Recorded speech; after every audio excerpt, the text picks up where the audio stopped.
Hey Gearheads, and welcome to GT Garage Talk, a discussion about all things automotive. I am your host, Cory, and this week we have a great conversation and interview with the one, the only, the gentleman racer, Mike Satterfield, and just very much looking forward to picking his brain about many different projects he's involved in.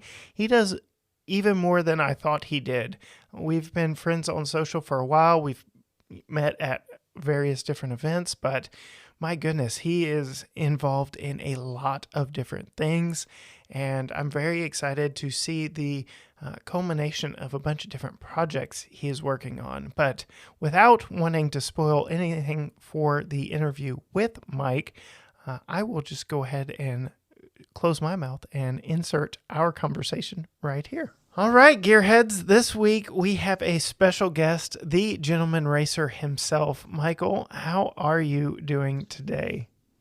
Doing great. Thanks for having me. I'm excited to have you. So we are well on our way of season 3 here at GT Garage Talk and looking forward to interviewing people from around the automotive industry with different backgrounds, different experiences. And you have a unique one yourself between a Grand Prix, work you're doing on restoring an old building. There's a lot of stuff going on in your world right now. Yeah, I mean, it's there's a lot going on. We've got some car projects we're building. We've got the building that we're restoring. We just launched a coloring book. We've got the print magazine we do. We've got all kinds of stuff going on. So it's keeping me busy for sure, but it's all fun stuff. Yep. So before we dive too much into maybe some more recent events, I know you and I were both at the Chicago Auto Show. Why don't you kind of catch our listeners up onto what specifically it is that you do, how they can find you, and what angle you approach the automotive industry? So my whole background goes kind of deep into the auto world. My father's worked in the automotive aftermarket, so I kind of grew up around SEMA show cars and classic cars and things like that coming in and out of the garage. And I bought my first car when I was 14. Just kind of really, I found an old car stuck behind a barn in Chino, California, where I grew up, and it was $150. Nice. Hauled it home, and my buddies and I got it running and kind of messed with it. So that kind of started it off, and from there, I just always enjoyed working in the auto industry. I started, in the classic car restoration side, working for California Mustang, and then went to work for a couple other companies and ended up at another place called California Pony Cars for a while. So kind of a lot of I'm stuff in the seeing a Mustang trend. world. Yeah, a lot of Mustang stuff. And in that meantime, though, I also worked for a big Ford Lincoln Mercury dealership that had a bunch of other stuff they added later on the road, Kia, and kind of came aboard in the whole, the foundation of the internet sales. I was the youngest person on the sales staff, so I was by default the new internet sales manager. There you go. So yeah, it was a fun time to kind of be in the car business. I was selling Ford GTs and the new Mustang when it had just come out. The new first retro bodied Mustang had come out, so it was a fun time to be in the car world. But around 2007, I completely walked away and started my own thing.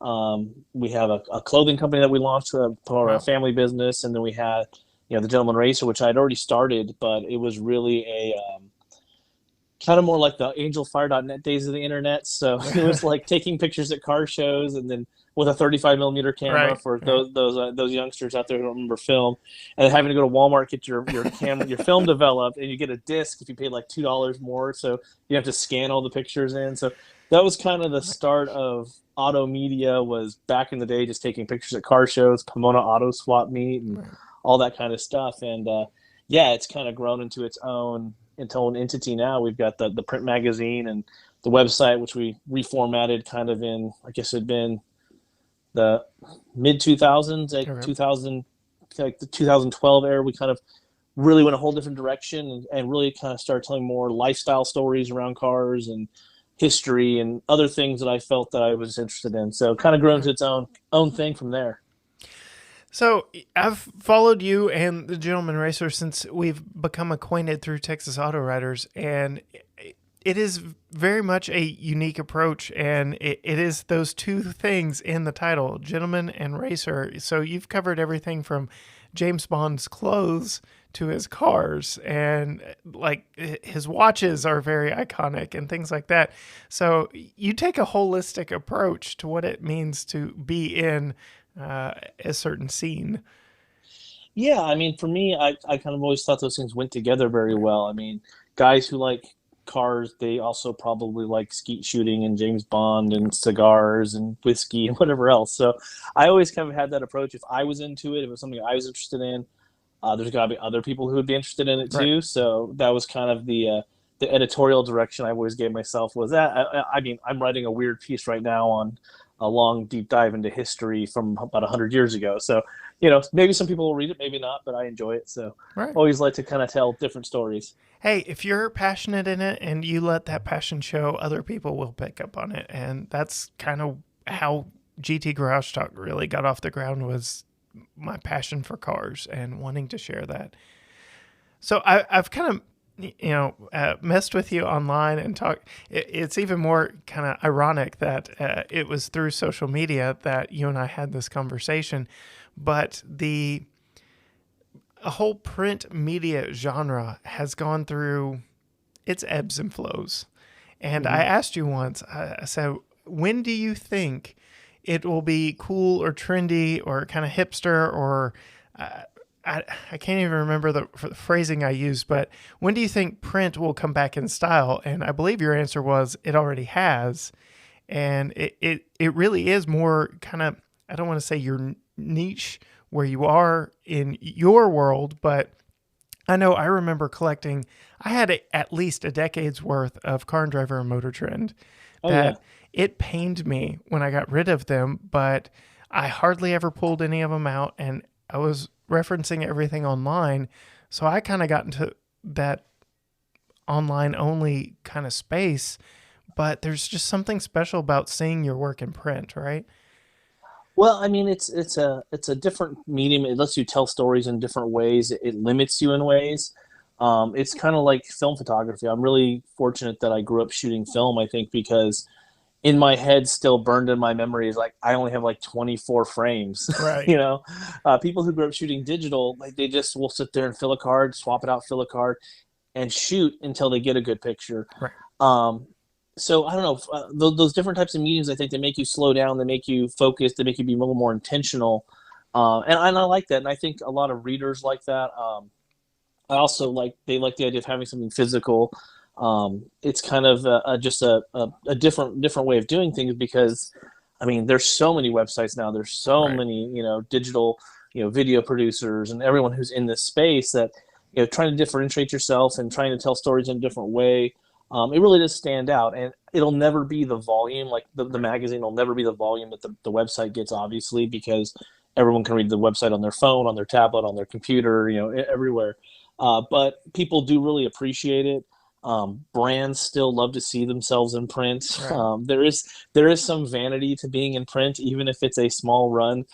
People really love to see that actual physical magazine and have it in their hands. So it's a lot of fun. I really enjoy the kind of art of putting together the page design and all that stuff that goes into it.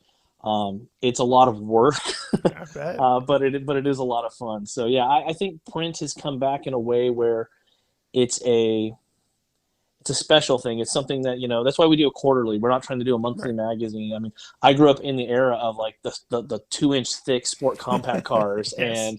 and all those great 6-page ads from Nopi and all those things. And print was such a huge part of my kind of indoctrination into the automotive Right. world that I really didn't want to see it go away. So it's kind of a passion project, but it's fun, and people seem to enjoy it. So yeah, it's fun to put together. Well, I like that. And I like hearing that perspective because it was something special. Even I renewed, I believe it was Car and Driver about a year ago for a year, just, to see what it was like getting print magazines in the mail again. And it made mail day special. Like, Blue's Clues, mail time. You wanted to get out there and check the mailbox and see if something special had come. And, the smell of the pages and sometimes, the ink smearing and stuff like that. There's just something a little bit nostalgia to it, and the physical aspect of actually being able to hold it in your hands. Yeah, Well, and it's also kind of a nice break from the screens. I mean, very much. I like to take magazines when I go on flights because I look at screens all day long for work and on my phone all the time, as everyone else is, and Right. it's kind of nice to have that kind of like my phone's in airplane mode. I'm just going to read something and not have myself buried in the screen. So yeah, it's a different thing, and like a lot of times when we're laying out the original magazine we started 6 years ago was an annual, and all I would do is take whatever stories had ranked on the website for that year, and we called it a yearbook. And so all the top stories from that year would go into a magazine. So we do like the top 25 stories and put them Nice. in a print format. But when we decided to do the quarterly, I actually really wanted to make it something you could take on a plane, something that was really portable. So we did what's called an executive size. It's only 10 inches by 7 inches. So it's kind of like almost a little bit smaller than a comic book, really. But Right. it's real nice paper, and it's just a nice thing you can throw in your bag. It fits in your bag because some of these other like specialty magazines have gone oversized now. You Yeah. get like Nobleman or some of these other ones, and they're 18 by 20, and you're like, holy cow, it's like a coffee table book. It reminds me of a Christmas Story when he's, hinting for his mom to buy him the Red Ryder BB gun, and he's sticking this page in this book that's as big as he is, and it's the magazines of the era. It's Yeah. crazy. So yeah, I kind of relate it to maybe the resurgence of vinyl records. Hmm. It's just like I said earlier, maybe a little bit of that hipster, but just kind of that nostalgia, the enjoyment factor of what it is and the medium itself. Yeah, I think it's also like there's a process to it too that you kind of have to do. Like it's not instant, so that you're not just hitting play on your phone. You're going and putting a record down, Right. selecting it. You're looking at the artwork that's on the packaging. You're doing all those things that you kind of miss out on. And I think a lot of people are kind of returning to that little simple joys of having tactile interactions with real things. Yeah, and like you said, it makes more art out of it instead of, I got to churn out 6 stories this week. Bing, bang, boom, done, and they're uploaded and ready to go. And it is kind of a shame how fascinated we've become with instant gratification, and got to get it out, got to get it out now. So I appreciate that. So I did want to pick your brain just a little bit about being so heavily into the print medium and just kind of where that's going, where it's been. So dove into it a little. I think we'll compare notes, so to speak, because I know you and I had a little bit different mindsets going into the Chicago Auto Show. You've obviously been doing this a little bit longer than I have. You've, as you and I joked before we got on the call, in the before times, you had been to Chicago Auto Show and others. My first Chicago Auto Show experience was the weird summer show that they did Okay. in a completely different location, obviously a different time of year for them. It was a good show. It was very different for them, but I have no recollection of the before times. And then I've also gone to LA, which was kind of unofficially the first big major show in the after times. And to see how many press releases and media events they had going on there, and then to come back to the first real Chicago Auto Show in current era, I guess.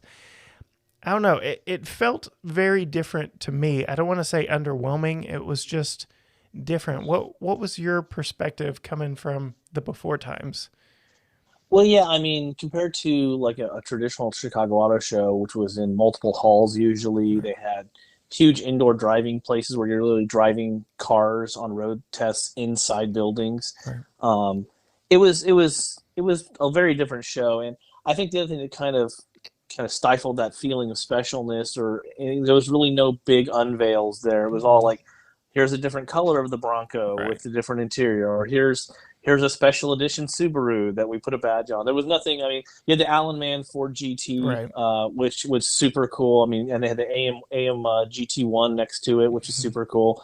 But I mean, again, that was just kind of yeah. It's not like it's a new Ford GT. It's just a paint job package. Right. There was nothing groundbreaking, nothing super unique unveiled.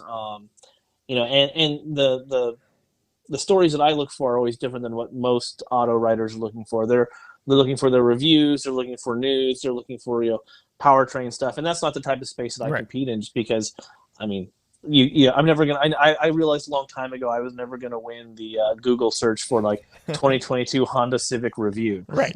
Right. So I'm more focused on how these vehicles work in your lifestyle, what's unique about them, what's kind of a fun heritage story that you can tell, and stuff like that. And there just wasn't a whole lot of You wow factor you this year. really I mean, touched on it there with the Ford GT. That was really about it, right? yeah. And did you go to the SEMA show this last year? I did not make it to SEMA. Okay. I look to rectify that this year because Yeah, a yeah, lot you definitely happened got to there. go. But like, so a lot of the vehicles that were on display at Chicago were just the ones that were unveiled at the SEMA show Right. in November. So Yeah, so Tacozilla like, was yeah, there. yeah, a lot of them were just kind of repeats. So it wasn't anything like a usual Chicago Auto Show, and hopefully they'll get back to it. But honestly, I go to a lot of trade shows for the magazine and for other publications and things I cover, and I go to trade shows that are about homes and trade shows about the shooting sports industries and all kinds of different types of trade shows. And honestly, all the trade shows have been. I think they kind of ended up getting double hit by the COVID Right. thing with the fact that they realized they didn't need to spend, like the vendors didn't need to spend Right. that much money to be at the shows. So all the shows have shrunk, and they all kind of figured out we could put that money in digital advertising or Right. hosting events or sending out salespeople or other avenues. So I think it's going to be a long time before we ever see any of the big major trade shows come back as strong as they were, if they ever really do. Yeah. So last year, well, yeah, I guess it would be last summer after the summer show, I interviewed Jen Moran with Chicago Auto Show. She's in PR. And we talked about, what it was like uh, coming to the decision to do last year's show during the summer after postponing it and what that all looked like, and then to turn around and attempt to do, a regularly scheduled show this February. So not only was it tight on their team, but like you said, reaching out to the brands and trying to get brand interaction because I don't know if you took note, Mercedes wasn't there, Mm-hmm. Honda and Acura weren't there. I'm trying to think of who else, like major players Well, weren't. yeah, and even those that were there were severely scaled down Right. from where they were years before. I mean, Subaru always puts on one of the biggest displays there with their, moving stage and Right. puppies and all kinds of stuff. But yeah, I mean, the actual footprint of the show was so much smaller than usual. I think Ford had one of the biggest displays Mm-hmm. there, obviously, but yeah, it was a different show, and I think we're going to see a long time. The other issue I think that dealers or um, brands, as far as the manufacturer, are dealing with is that even if they do get all this hype and people excited about, their dealers don't have vehicles to Right. deliver to anybody. So it's kind of like, okay, we're going to go and build all this hype and get people at the shows, get them to go check it out, and then when they go to a dealership, either the dealer's asking 20 grand over for a Bronco, Or or two there's like month a waiting six list. month 6 months away, before it gets made. I mean, so yeah, it's a weird time in the new car market. Even the used car market is insane right now. So I don't exactly know when all of that will shift. I mean, they gotta get stuff on lots. I mean, our dealerships here in College Station are almost all completely empty. I mean, Yeah. used cars only, a few new cars. And when you call to ask about one, they're like, "Well, we've got 3 on order, and we can put your name on the list." And Yeah. so it's a hard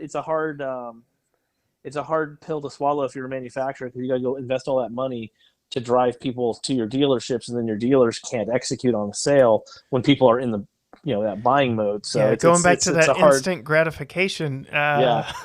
Sorry, lots are empty. You can take this one, and it'll cost you. But Yeah. yeah, man, it's a weird time. COVID has just changed everything about what we do, which was a really interesting way for me to get involved in the industry to begin with. I mean, I've told several people that in some ways I felt like it gave me a level playing field with some of the bigger channels because we were getting all the same information at the same time because it was all Hmm. digital. And, we had all the same pictures, all the same B roll, all the same everything. And, now that things are starting to open back up and there are in-person shows, it's like, all right, I need to get my name on this list. How do I get there? And it's been interesting just trying to grow this business and where I'm at amid all of this. And like you said, the shows are slowly coming back to what they were, but they're not quite there. And, you get brands investing in this show and not that show, or whatever the case may be. Well, yeah, and as an independent media person too, it's so hard to pick and choose even what events you're going to try to get to and spend the time. And is it worth the 3 days when you Right. factor in the 2 days of travel and all that stuff? And it is hard. I mean, the brands have done such a good job, I think, through the pandemic of really focusing on providing really good photos and video assets and all that stuff through their press Right. releases. Um, it's like the Chicago Auto Show. They literally had all the images up the day of the show. Right. All the press releases were up. Like, you didn't really physically need to be there to have pretty much all the same information and photos and access. So, unless you really wanted that TikTok video of them Right. pulling the cover off a Bronco or something, it was kind of the only thing that was a little unique for people. So speaking of TikTok, are you on TikTok? Reluctantly, yeah. It's such a strange platform. It is. Again, like for me, because I'm not a dancer. Yeah, I don't do any lip syncing or anything like that. I've had some videos do really well on there. The off roading the Rolls Royce video Yes. did really really well. Well, anytime you take Yeah, something 400 yeah, plus $1,000 off road, it's like, yeah. wait, Power sliding it through the mud. Yeah, got some views, but yeah, it's a weird platform. Video is a platform that I use, but I don't do a lot of it. Like, it's always supplemental right. for me. So um, been trying to create more content for video, for reels, all that stuff, but it's always hit or miss. And it's video, as you know, is so time consuming, and the amount of editing and sound, color grade, all the stuff to do to actually make a really good video is real time consuming. And when you're doing all the writing and everything else, it's a lot. Why do you think I started off with a podcast? Like, I saw this as the easiest entry into the door because you didn't have to worry about color, you didn't have to worry about video. You just had to get something that sounded right. And even that, like, I'm running a $600 board and $300 microphones, and then you got the cables and the stands, and my headphones are $11, but it all adds up. And then when you talk about going to events and doing video, you've got to have good mics, and you've got to, like, that's what plagued me when I went to LA. I couldn't, I at least left 3 videos on the cutting room floor because the mics were just cutting in and out on me. And I came back from LA and I said, this isn't working. And I bought, some expensive microphones that I knew would work for the next show. And sure enough, for some weird reason, my new mics decided to act up on me right before Chicago, and I got them home and I fixed them. But I'm just like, you've got to be kidding me. I'm 2 Yeah, no, the shows in technical side now. of it's really difficult, and it adds up really quick. Yeah, I mean, video is a lot of fun. I like to do usually bigger video projects. Mhm. We're doing a series that we're going to do documenting our Grand Wagoneer that we're restoring, Okay. that we're building for SEMA show. So that we're going to be doing video series on that. I did the video series with Shell last summer where we did 3 big epic road trips in the U.S., which was a lot of fun.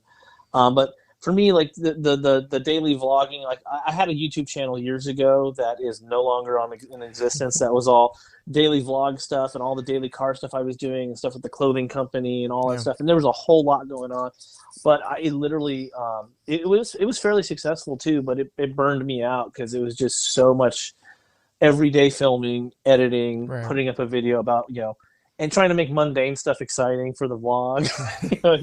It just got to the point that I was like, this isn't really what I want to do. And having I've got a great production crew that I work with when I do my videos Yeah. that are so having a dedicated film guy. I mean, having a sound guy on some stuff, having a FAA drone pilot who knows how to do all the drone stuff really well. I mean, I've got a drone, I got my certification, but this guy, this is all he does. Right. So it makes a huge difference. And when you go out and you shoot something and you can get it done in a couple of hours because you have a team that knows what they're doing, it makes all the difference. And that difference, though, is expensive. So that's why Right. we don't do a ton of video.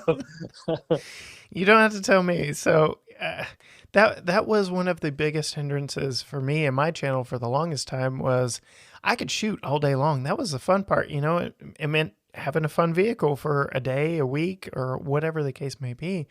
But then I had to get the content out. And, I've perfected my on camera, all right, I've got to talk about this, and this. Like repetition makes you better.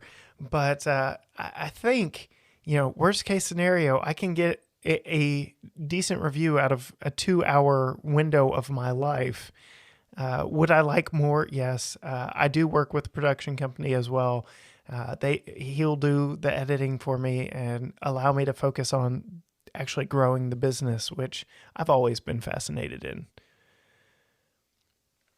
Yeah, I mean, having the right people in place to free you up to do stuff is especially with the changing technology and just having the learning curve of like, oh well, they've updated this and now how I used to edit doesn't work anymore Yeah. is always fun. So yeah, and I mean the industry is so ever changing, and you never know what platforms will be next. I mean, you look at the kind of the life cycle of like Instagram and how, I mean, Mm, I built a huge Instagram following and now it's kind of like no one's there anymore. I mean, the engagement's okay, but it's not like it used to be. And you look at just how these things are cyclical and just how you have to keep constantly pivoting. right. It's a learning curve all the time, but it's fun. I mean, we get to do some of the best stuff in the world as far as Right. jobs. Getting to drive great cars and tell stories and all that. So, it's got its ups and downs, but it's definitely worth it. Yeah, your road trip series last year made me jealous. My wife is big into travel. Like she is in travel marketing or destination marketing for our city. And so I was showing her your stuff. I'm like, if we can marry by our powers combined, like let's make this work.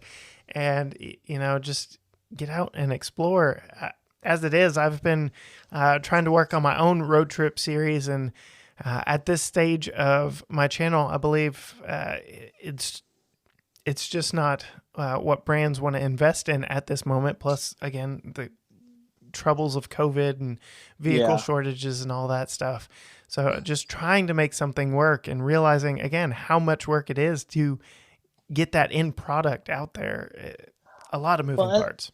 and that's the thing too is being independent. You don't have the infrastructure that someone who works for one of the big publications has. So it's you're the PR department, you're the accounts payable department, you're doing it all. So I definitely feel it. It's hard, and sometimes getting the agency in New York to buy the vision that Right. is they've never been to Texas. They don't know what you're talking about when you're talking about like barbecue and backwoods and fun and off road. They're like, well, Hey, yeah, I have no idea what you're talking about. They've never left Manhattan, so it can be a little difficult to sell that vision to some of the bigger brands. But it's just one of those things that it's building out and telling the stories you want to tell. I mean, I'm very fortunate that because of the clothing business that we built, that I have a lot of flexibility in able to do some of the things that I want to do, because we do. I mean, we do the official clothing for Golf Oil. We do nice. a bunch of other sub brands, and we have two of our own in-house brands that are pretty popular and do well. Mostly casual stuff. It's fun, but having the ability to go, I don't want to tell that story, or Right. this is something I really want to go explore, because I've done some really weird stories, where I decided one time to take a 250cc motorcycle and ride across the country, to see if it would make it. I reached out to this company that's making these little motorcycles and said, "Hey, have you ever done an endurance test?" And they're like, "No." It's like, "Hey, would you want me to ride from Cleveland to Los Angeles?" so, Whew. having that flexibility and telling those stories. But that's been one of the best stories on the site. It's Right. gotten so much, play, because and I couldn't get anybody to sponsor it other than the company that loaned me the motorcycle. Right. I mean, nobody was interested in it. And not only did it do super well on social, it did, it was in 3 different print magazines. It's been on multiple, been interviewed about on a bunch of motorcycle magazines and stuff. It had so much extra play outside of what I did on my site. So sometimes it's just like doing it, and Yeah. people eventually, once they figure it out, oh yeah, that was a cool thing. We should be involved in the next thing you do. So Okay. Yeah. I'm seeing it now. Yeah. yeah. So, speaking of wearing many hats and doing many things, you wear many hats and you do many things. You've talked about Gentleman Racer, you've talked about clothing. We've barely even touched on the building restoration you are doing and what that's for. So, share a little bit of that. So the building is what originally brought me to Texas. That cross country motorcycle trip, I had kind of mapped my route out to visit areas I was considering moving to. Okay. I had just gotten back from Japan. I was working in Japan doing a project for Sony. That was a lot of fun, just some photography stuff. It was one of those really ridiculous opportunities that popped up, and I was just like, yeah, I'll go to Japan for a couple months and shoot photos. That sounds good. Timing worked out good, so I came back to California, and I was kind of looking. All my stuff was in storage. I was like, ugh, I just don't think I want to buy an $800,000 house in Boyle Heights. It just didn't really seem like a good call at the time. So I ended up kind of settling on a few places I like, Franklin, Tennessee, Woodstock, Georgia, and Charlotte, North Carolina, and then kind of this East Central Texas region. And I talked to this motorcycle company, got them on board, and went on this big epic road trip. Well, one of the areas I kind of settled in I really liked was that kind of Central Texas, South Central East Texas area. I was kind of at a big triangle from like College Station to Waco to like Temple, kind of a big triangle shape. And I basically just ran a like save search on LoopNet. Yeah. So I always wanted like an old downtown building. I always thought that'd be fun. And the building popped up on my LoopNet search in Groesbeck, Texas. And I was like, okay. I looked at the price. It's like, well, it's cheaper than a Hyundai, so I guess I'll just buy it. And I literally got the paperwork done. It took me a while to find a real estate agent who'd even do the deal because it was like a cash deal for like not a whole lot of money, so they weren't even really excited about it. I finally found someone who would do it and bought this building sight unseen, just from the pictures. And I talked to my contacts at GM. I said, "Hey, I'm going to do some. I got to move to Texas. Can I borrow a truck?" And they're like, "Well, I guess so." I said, I'll do a bunch of stories on towing. So I did all these stories on towing as I was hauling like my Austin Healey and stuff back from California. So it worked out really good. So I get out to Texas. The building's got a hole in the roof. It's been abandoned for probably 25 plus years. There's a buzzard living inside of it. And literally there's so much junk because what happened when the roof fell in, they just left. Right. Like there was typewriters still on desks. I mean, it was like there was food in the refrigerator still. I mean, it was crazy. So they just left. I ended up basically getting two 40-yard roll-offs and filling it with just the junk that was inside. Oh my gosh. But yeah, it's been a big project. We've got a new roof on it. We're actually doing the final build out right now. It's been almost 4 years of solid. The building. I mean, was the first part of the building was built in 1870s, so it's super old. But yeah, I mean, it's got the old tin ceilings and all that. It's going to be our kind of general office space, design studio space for the clothing company, and just a big event space in the front where we can host stuff and hold events and just kind of have people over because it's a fun little town. It's where I hosted the Groesbeck Grand Prix in 2020. It's pretty centrally located, so it worked out really well for getting up to Dallas or Houston or Austin. It's kind of like 2 hours from everywhere. Right. I don't know if you're familiar with the great Texas-themed cartoon of my adolescence, but King of the Hill was set in fictional Arlen, Texas, and that was kind of their same MO was we're about 2 hours from everything. And like I said, it was a fictional town, but my entire life watching that show, I'm like, all right, so they go to Dallas a lot, so they're kind of in the East Texas area, but they do go to Houston. I'm like trying to figure. Yeah. So they also make it to Mexico rather quickly too. So. The magic of cartoons and I hear rumors that show is coming back, and I hope it's true because so much truth to that show that. Oh, absolutely. Maybe I care not to admit, but yeah, I related quite well. Yeah, no, it's a great show. Yeah, I've got a lot of family roots in Texas, so I grew up watching that too, and it was just like, it was always so funny because I used to spend a lot of time in West Texas, and I did the same thing. I was trying to always figure out where Arlen was. But yeah, Groesbeck has been a really cool little town. We're really excited to see kind of what's next there as we grow stuff out. My parents actually ended up moving to Groesbeck from California Nice. just over a year ago, so they're in town now. My sister moved here. I kind of like planted the flag, and then everybody else kind of came. So yeah. Well, that's awesome, and it's just good being close to family. I've never been more than a half hour's drive from my family, and I don't know, especially now with a kid, how I could do. They Growing up, I was 2 hours away from my closest grandparents. I don't know how my parents did it because we rely heavily on. There's a day of the week that Tucker goes to my parents, and there's a day of the week that he goes to my in-laws, and my wife and I both work from home, so it makes life function a whole lot better. Yeah. So there's a lot of good that comes from having family close. Oh yeah, no, it's great. I mean, especially since we've always had family businesses. My mom still works for the clothing company. She kind of does all the office side of things. My dad works for our company, so it's really great having everyone under one roof. Right. Right. And it sounds like it's going to be an epic roof when you get it finished. It's going to be a lot of fun. Yeah, I mean, we've got a lot of stuff from. We used to have a showroom in Denver for the clothing company, so we've got all these like showroom props and stuff. So it's gonna be a funky space. So it'll be really fun. I can't wait to kind of unveil it to everybody because we've got a whole bunch of stuff that's just waiting for the space to get finished so we can decorate, and it's gonna be a really fun space. Yeah. Watching your progress has made me rethink and kind of redream my future. Like, obviously, I want a garage somewhere that I can have project vehicles that I could have as a home base, and maybe have more in studio guests besides coming to the spare bedroom in my house. But I originally was looking at, and I think it's still for sale. I'm kind of curious. There's an old discount tire here with like 6 or 8 bays and a small little showroom, and I'm like, oh, that'd be a great home base.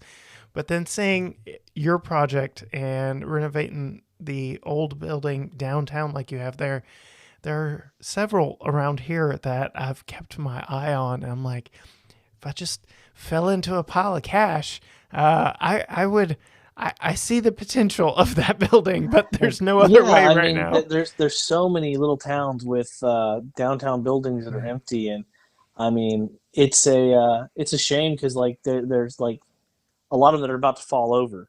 Yeah. Uh, but yeah, ours thankfully, other than the roof in the back, is real solid. So definitely love having a home base like that. I think it's gonna be a lot of fun. We're still looking for another property to be like a garage space for builds.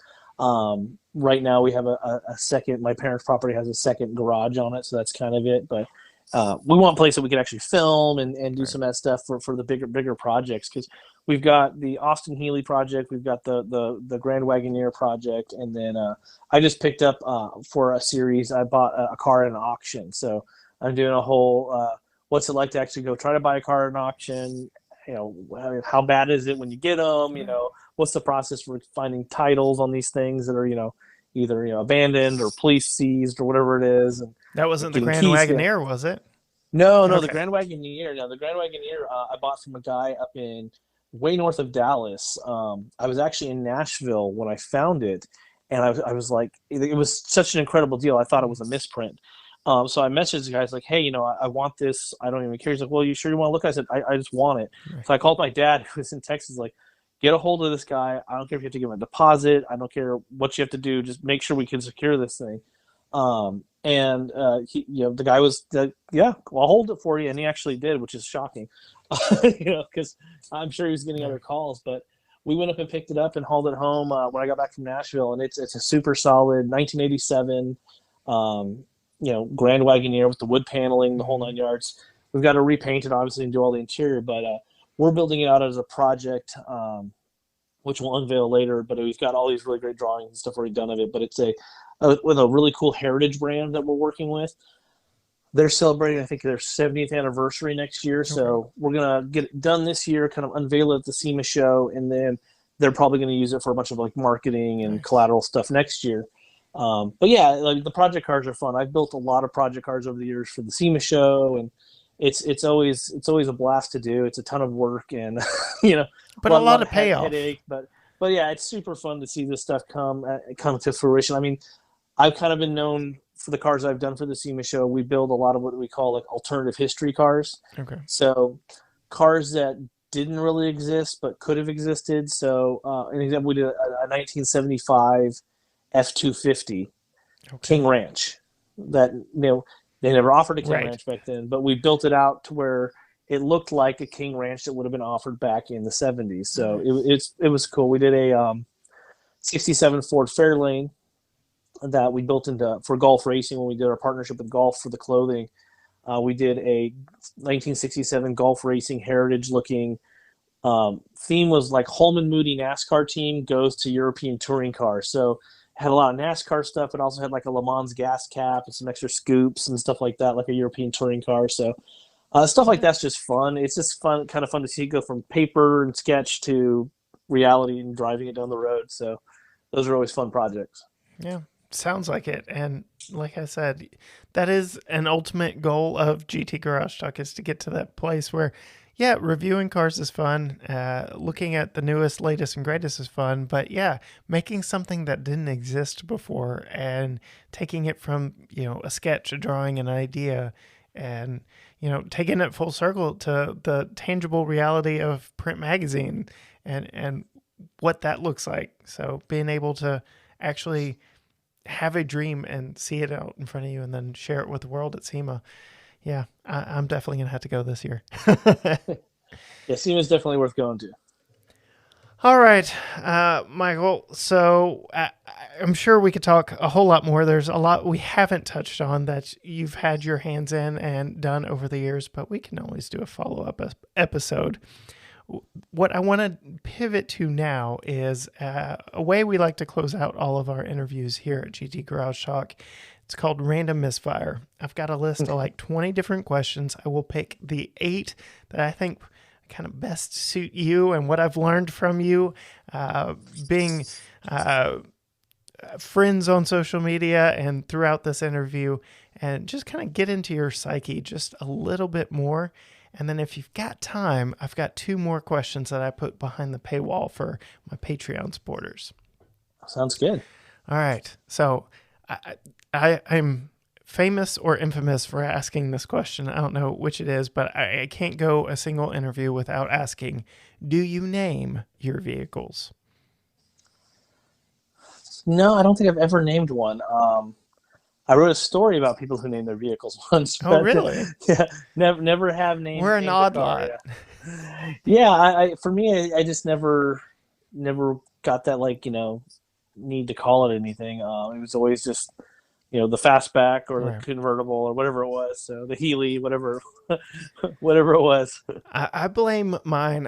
It started a little bit as a joke because of the TV show Friends. So Joey had named his recliner Rosita, and that name just kind of stuck for my first car, which was a 91 maroon inside and outside Cadillac Eldorado. And she was Nice. Rosita, and then just it trickled down from there. So kind of started as a joke, but now I can't not. So there you have it. Let's see here. I figure I know this one. Do you hand wash your vehicles? Almost always, yeah. I've got a whole garage full of detailing stuff, and actually, it's one of those cathartic things to go out and actually Yes. wash a car and kind of. Again, it's kind of, I think it's one of those tactile. You're blocking stuff out, and you're not in front of a screen. So yeah, I definitely enjoy a good detail. Yeah, my mom had it good for the longest. In like 2000, she got a 98 bright red Grand Prix GTP, which we thought was the coolest car. It was supercharged before that was really widely done. And between my older brother and I think any chance the sun was out, we were washing it for. Life has come quite a long way since then. I can't tell you the last time I hand washed a car, and I need to get back to it. This will be a good one. Given your road trip experience, do you prefer 2 wheels or 4? For the most part, four. Two wheels is fun. I Did you get a little burnt Lit- out on that? yeah, I mean, the other thing too is like it's so crazy on the roads now. I mean, I think COVID kind of broke a lot of people, and they are just on the road going nuts. But I also grew up in Southern California, which you had a motorcycle for like fun stuff, Right, but you didn't ever drive. Like you didn't go to Los Angeles on your bike because the traffic and right. just how dangerous it was. So yeah, I mean, I love motorcycles. I've done Tail of the Dragon. I've done a bunch of big road trips on motorcycles. A lot of fun, but it's more of like a Hobby than here and a. there type of thing. Yeah, and I'm not a big motorcycle commuter type guy. Were you what's the term? Lane splitter? In California, we could do that. So yeah, Yeah, so I was out there for the LA Auto Show in November and was riding with a friend who lives out there, and I'm just like flabbergasted at these bikes whizzing past us. I'm like, nope, couldn't do it, could not. yeah. No, it takes some getting used to for sure. Yeah, on both ends. Just I would freak out if I saw somebody coming up on me like that, like that inner monologue of "Don't move the wheel, don't move the wheel, just keep going." Okay. So you prefer four wheels over two. Talked about power sliding a Rolls Royce Cullinan off road or on road. Oh, that's a hard one. I really do love both. I've done a lot of like road racing stuff, and some great road trips. And then I've also had the chance to drive like Baja Challenge cars across, Baja, Mexico, and trophy trucks and things like that. They're both just so different. If I had to choose one, I would probably say on road, just because the speed and the grip and the Mhm. technical aspects of it. But off road is so much fun. I mean, I've done some really fun off road adventures, and it's hard to beat being out in the middle of nowhere in a vehicle and really experiencing that whole different place than Right. you can get to by a car usually. Yeah. I think I've got you on this one too, but I'm going to ask it anyway. New or classic? Yeah, I mean, overall classic. I bought, gosh, I'm trying to think, my first really new car I ever bought. I think it was like 2012 or something like that. But yeah, I mean, I've had a lot of classic cars. There's just something about them, and I've had everything from Peugeots and Renaults to Saab Sonnets and Puma My GTEs goodness. and weird stuff. So for Yes. me, I love all the weird kind of classic quirky cars, just because there were so many cars that we've lost. I mean, these brands that don't Mhm. exist anymore and things like that. And for me, it's always so fascinating. Even like some of the worst cars ever made, like a Renault Alliance. I owned one of those. It was so fascinating because even the worst cars in the world, there was a whole team of Mhm. people that designed it and put everything they could into it. And they still produced a terrible car, Right. but it's always kind of fun to see the differences and how these things were made. And yeah, I really do enjoy all the little quirks of classic cars. I mean, I would say the problem with so many of the modern cars is that they're hiring the designers from like maybe two schools, and Hmm. everything just looks so homogenous now. I mean, it's mid-sized SUV is like everything, and there's so few coupes and Right. so few convertibles anymore. It's either a pickup truck or an SUV, and there's not a whole lot of unique ways to draw those shapes. Right. So, I mean, when you see an Aston Martin with a friend, the new DBX, and they go, "Oh, I thought that was a Ford Escape," Yeah. it's like, oh, Yeah. Yeah, that's a hard pill to swallow. It's great if you're a Ford. It's terrible if you're Camp Aston. So, it's really bad if you just spend $300,000 on your DBX and someone thinks you're driving a $19,000 Ford Escape. yeah. When Ford redesigned the Fusion, which really kind of stole that design language from Hmm. Aston, that was like a huge shakeup. And I just remember, wow, that Fusion looks good. But that Yeah. really just ruins Aston Martin, which is still a very beautiful vehicle. But they've gone a little more extreme with their designs to compensate for it. And it's been interesting to see. Let's see here. Okay. Favorite driving song or genre or playlist? What you got? So I have a couple specific playlists. I've got one that's just called Car Chase, which is all like car chasing music, a lot of soundtracks and Right. stuff from movies and stuff like that. But classic rock is kind of the go-to. Yeah. The Cult and that type of stuff is just always Rolling Stones and classic rock's just great road trip music or aggressive driving music, whatever you want, whatever you're up to. Yeah, for me, it's a mood of the day more than anything. Sure. Let's see. Oh man, I've got two left, and I've got so many to choose from. All right, talking about soundtracks to great car movies. Favorite car movie? Oh, let's see. I mean, the only one that I've watched multiple. Well, I don't know. I like Grand Prix a lot, but I also really love Le Mans. That's a classic. But Ford versus Ferrari also was such a good one that Right. for a more recent film. But I mean, Grand Prix. I'm gonna go with Grand Prix as probably my favorite. It's just such a classic, iconic car movie, and yeah, it's Le Mans is great too, but the writing's better in Right. Grand Prix. All right, last one for the 8 random misfire. Most exciting vehicle on the market today from your perspective?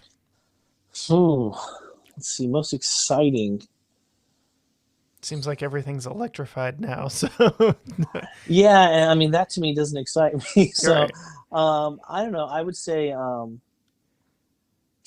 there's nothing that's super new. I actually I was gonna have to pick one that you could actually go out and buy right now. It's fairly new. I would say the new Shelby GT500 track pack. Yeah.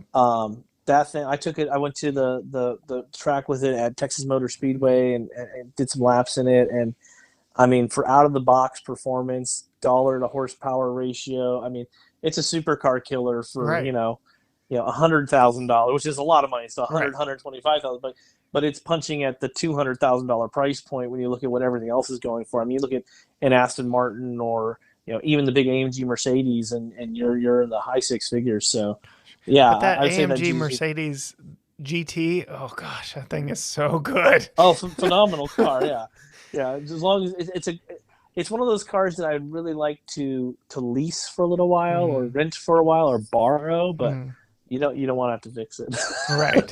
it. Uh, Everything about that car, from the looks, the sound, the performance. I had one for an afternoon, and it was a pain to have to give it back because, my goodness, like that V8 bi-turbo that they put in their performance vehicles until they swear off V8s altogether is perhaps one of the best sounding V8s I think I've Oh ever yeah. driven. So, yeah, that car is something else, and the look of it, uh, they hit a grand slam with that one in my book. And I'm not even really a Mercedes guy. I just have really good access to them. So, all right, good sir. Well, we will hang around a little bit after I hang up with you, but for our Patreon follow-up questions. But for our listening audience, how can they interact with you? How can they catch up with you or get a copy of your quarterly print magazine? So best way to find me is at thegentlemanracer.com. Same handle on Instagram at thegentlemanracer. Magazine is available in limited release for the first ones coming out. We'll have a new store that we're actually building out where you can buy the magazine and other merch and stuff. Hopefully in the next month or so, we're just trying to get all that wrapped up. But yeah, gentlemanracer.com is the best way to get a hold of me for any type of contact or content, and anything we're doing is on there. Well, awesome. Thank you so much for coming on. It's been a blast chatting with you. I'm sure we'll keep up through social media and have you back on sometime soon. Absolutely, anytime. Yeah, we got to get a final wrap up on how SEMA went for you this year. Well, I'm jealous. I want to be more a part of what he's doing. He is involved in so many different things. He mentioned the Wagoneer project he is working on. I remember the first image he shared of this vehicle, thinking, my goodness, that's going to be an epic project. And then getting to hear kind of what he does with builds and just his vision gets me even more excited to see the end result again, following along with the project of his building there in Groesbeck. That has also been kind of an inspiration and changed my perspective on what I would want for the future of GT Garage Talk. There's just so much. It's been fun being virtual friends with him and LinkedIn with him, whatever you want to call the lingo nowadays, but just generally connected and seeing the progress of all of his different projects. It's been a blast just getting to know him as well. And so he is involved in a great many things. And if you want to stay in touch with him and follow along with his projects firsthand, thegentlemanracer.com is the best place to do it. We thank you for listening each and every week. We thank you for coming back and supporting us with your ears each and every week. As always, you know where to find us. Facebook, Instagram, TikTok, all at GT Garage Talk, and everything can be found at gtgaragetalk.com. Until next time, bye.